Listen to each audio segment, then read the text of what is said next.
Hello everyone! Welcome back to my video. For today, papaliguan natin ang ating Bebe Melo. Napakainit po kasi ng panahon. Ayan. Gustong-gustong maligo ng ating bebe. Ayan. Sinasabunan ko na po ang ating bebe.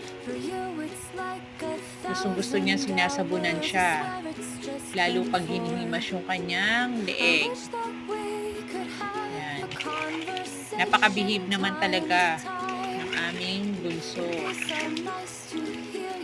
Yan, sabon-sabon lang. Pati ang kanyang mga kamay, paa, para maging malinis palagi, iwas sa sakit. Gustong-gusto po talaga niya ang paliligo. Nagiginhawahan ang pakiramdam ng ating Bebe Melo.